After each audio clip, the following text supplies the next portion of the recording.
Welcome to exam materials. आज है 4 मई 2022। 4 मई 2022 के जितने भी इंपॉर्टेंट क्वेश्चन बने हैं उनके बारे में आज हम जानेंगे। तो चलिए शुरू करते हैं। हमारा पहला प्रश्न, अमेरिका ने अपनी वार्षिक प्राथमिकता निगरानी सूची में कितने देशों को शामिल किया गया है? तो ये शामिल किया गया है 7 देशों को, यानी ऑप्शन नंबर सी हमारा सही हो जाएगा। संयुक्त राज्य अमेरिका ने बौद्धिक संपदा संरक्षण और प्रवर्तन के लिए अपनी वार्षिक प्राथमिकता निगरानी सूची में भारत और चीन, रूस और 4 अन्य देशों को रखा गया है। अमेरिकी व्यापार प्रतिनिधि कार्यालय द्वारा जारी सूची में जिन अन्य देशों को रखा गया है वह है अर्जेंटीना, चिली, इंडोनेशिया, वेनेजुला हैं। इस साल की सूची में सभी 7 देश पिछले साल भी थे। बढ़ चलते हैं हमारे अगले प्रश्न की ओर।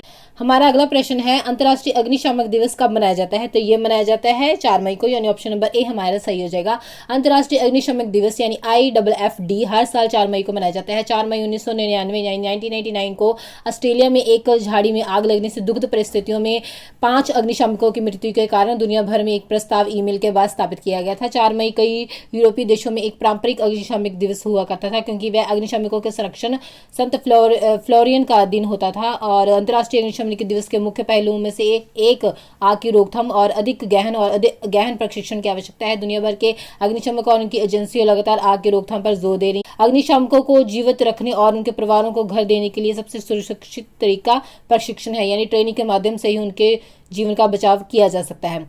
एक और दिन की बात करें तो आज मनाया जा रहा है, वह दिन है कोल माइनर्स डे, यानी हर साल 4 मई को कोयला खनिकों को सम्मानित करने के लिए कोयला खनिक दिवस मनाया जाता है। आपको बता दें कि कोयला खनक जमीन से कोयला निकालने के लिए किया जाता है। कोयला खनन भारत के सबसे खतरनाक व्यवसायों में एक है। कोयला खनक में वह पुरुष होते हैं जो जानते हैं कि वह दिन समाप्त होने पर वह अपने काम के बाद वापस नहीं लौट सकते, क्यों फिर वह कोयले को खरीदने खदानों में चलते हैं और अपनी दैनिक मजदूरी कमाते हैं, यानी कोयलों की खदानों में लगातार कोयला खोदते रहते हैं, जिसके कारण वह उनका दिन उसी में ही निकल जाता है। तो फ्रेंड्स, बढ़ चलते हैं हमारे अगले प्रश्न की ओर। हमारा अगला प्रश्न है, माँ तुझे प्रणाम योजना किस राज्य से संबंधित है? माँ तुझे सलाम नहीं, माँ तुझे प्रणाम योजना किस राज्य से संबंधित है? तो ये संबंधित है मध्य प्रदेश से, यानी ऑप्शन नंबर बी हमारा सही हो जाएगा। हाल ही में मध्य प्रदेश सरकार ने के मुख्यमंत्री शिवराज सिंह चौहान ने माँ तुझे प्रणाम योजना का भोपाल में फिर से शुभारंभ किया है, यानी अभी ये योजना नहीं थी, पहले से योजना थी ये। खेल एवं युवा कल्याण विभाग के अंतर्गत प्रतिवर्ष माँ तुझे प्रणाम योजना के अंतर्गत जिले के समस्त विकास खंडों में से 5 युवक और 5 युवतियों को भारत की अंतर्राष्ट्रीय सीमाओं का अनुभव यात्रा पर भेजा जाता है। हमारा अगला प्रश्न है, नंद मूलचंदानी को किस एजेंसी के पहले मुख्य प्रौद्योगिकी अधिकारी के रूप में नियुक्त किया गया है? तो ये नियुक्त किया गया है CIA, यानी ऑप्शन नंबर सी हमारा सही हो जाएगा। नंद मूलचंदानी पहले भारतीय मूल के व्यक्ति हैं जिन्हें US सेंट्रल इंटेलिजेंस एजेंसी के पहले मुख्य प्रौद्योगिकी अधिकारी के रूप में नियुक्त किया गया है। मूलचंदानी को सिलिकॉन वैली के साथ साथ अमेरिका रक्षा विभाग यानी DOD में 25 वर्षों का अनुभव है। हमारा अगला प्रश्न है, हाल ही में खजुराहो टीकमगढ़ के बीच नई रेल सेवा शुरू की जा रही है, ये शहर किस राज्य में स्थित है? तो ये स्थित है मध्य प्रदेश में, यानी ऑप्शन नंबर ए हमारा सही हो जाएगा। मध्य प्रदेश के खजुराहो में से टीकमगढ़ के बीच दैनिक यात्रा करने वाले रेल यात्रियों की सुविधा को देखते हुए हाल ही में खजुराहो अनारक्षित यानी रिजर्वेशन के बगैर वाली विशेष एक्सप्रेस हाल ही में शुरू की गई है। हमारा अगला प्रश्न है, विश्व अस्थमा दिवस हर साल किस दिन मनाया जाता है? तो ये मनाया जाता है मई के पहले मंगलवार को, यानी ऑप्शन नंबर डी हमारा सही हो जाएगा। विश्व अस्थमा दिवस मई के पहले मंगलवार को मनाया जाता है, जो कि विश्व अस्थमा दिवस का आयोजन GNI के द्वारा विश्व स्तर पर अस्थमा के बारे में जागरूकता फैलाने के लिए किया जाता है। ये GNI क्या है? GINA एक मीन्स क्या होता है इसका? The global initiative for asthma, एक विश्व स्वास्थ्य संगठन का सहयोगी संगठन है। इसकी स्थापना 1993 में की थी, यानी 1993 इसकी स्थापना की गई थी। अस्थमा की बात करें तो अस्थमा सांस की बीमारी है, क्योंकि अस्थमा को ठीक नहीं किया जा सकता, तो अस्थमा के बीमारी को कम करने का और इसे रोकने के लिए अस्थमा का प्रबंधन करना भी संभव है, जिसे कि एक्सप्लोरेशन के रूप में जाना जाता है। दुनिया भर में अस्थमा और उनकी सावधानियों, रोकथाम और देखभाल के बारे में जागरूकता फैलाने के लिए ग्लोबल इनिशिएटिव फॉर अस्थमा यानी GINA के द्वारा हर साल इस कार्यक्रम का आयोजन किया जाता है। आजकल ये बीमारी बच्चों में भी देखने को मिल रही है, जिसके कारण रोगी ठीक से सांस ही नहीं ले पा रहा। तो इस बीमारी से संबंधित लोगों को जागरूक करना बहुत आवश्यक है। इसकी थीम की बात की जाए तो इसकी थीम है 2022 की अस्थमा देखभाल में अंतराल को बंद करना है, जो कि 2022 की इसकी थीम है।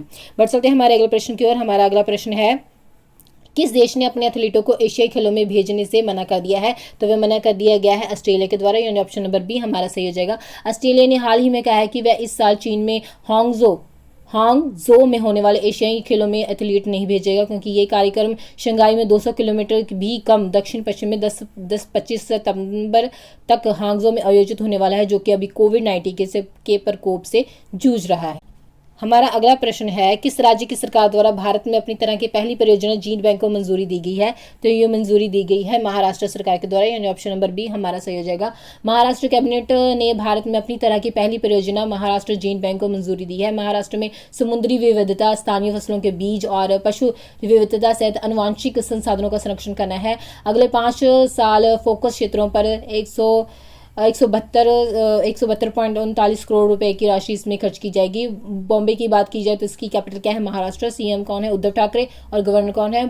भगत सिंह। तो फ्रेंड्स आगे बढ़ चलते हैं हमारे अगले प्रश्न की ओर। हमारा अगला प्रश्न है, खेलो इंडिया यूनिवर्सिटी गेम में पहले स्थान पर कौन सा विश्वविद्यालय रहा है? तो वह रहा है जैन विश्वविद्यालय, यानी ऑप्शन नंबर डी हमारा सही हो जाएगा। खेलो इंडिया यूनिवर्सिटी गेम का 3 मई को संस्कृति और रंगारंग कार्यक्रम के साथ समापन हो गया, यानी कल समापन इसका हुआ है। समापन समारोह में 500 विद्यार्थी ने आज़ादी का अमृत महोत्सव थीम के तहत योगासन प्रस्तुत किया और 10 दिन तक चले इस आयोजन में देश के लगभग 208 विश्वविद्यालयों यानी यूनिवर्सिटियों के लगभग 3900 खिलाड़ियों ने 20 स्पर्धाओं यानी 20 जो खेल के होते हैं ना पार्ट्स, उनमें हिस्सा लिया है। और इनमें से जैन विश्वविद्यालय ने प्रथम स्थान प्राप्त किया है। जैन विश्वविद्यालय की बात की, जैन विश्वविद्यालय ने 20 स्वर्ण के साथ शीर्ष स्थान पर सेकंड पोजीशन पर आया है। लवली प्रोफेशनल यूनिवर्सिटी जिनके पास 17 स्वर्ण थे, और तीसरे स्थान पर आया है पंजाब यूनिवर्सिटी जिनके पास 15 स्वर्ण थे, वो तीसरे स्थान पर है। समापन समारोह में गृह मंत्री अमित शाह ने सभी खिलाड़ियों को उनके खेलों में हिस्सा लेने के लिए हार्दिक बधाई दी है। बढ़ चलते हैं अगला प्रश्न की ओर। हमारा अगला प्रश्न है, किस राज्य सरकार ने मुख्यमंत्री मितान योजना शुरू की है, जो कि सार्वजनिक सेवाओं की डोर स्टेप डिलीवरी के लिए एक योजना है? तो ये योजना शुरू की गई है छत्तीसगढ़ सरकार के द्वारा, यानी ऑप्शन नंबर ए हमारा सही हो जाएगा।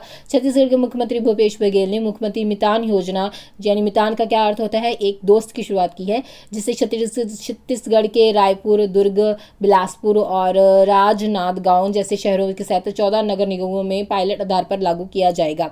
छत्तीसगढ़ की बात की जाए तो छत्तीसगढ़ की कैपिटल है रायपुर। सीएम का नाम पहले बता चुके हैं, भूपेश बघेल। और गवर्नर कौन है? अनुसुईया उइके। तो फ्रेंड्स ये थे आज के इंपॉर्टेंस 10 क्वेश्चंस एमसीक्यूज।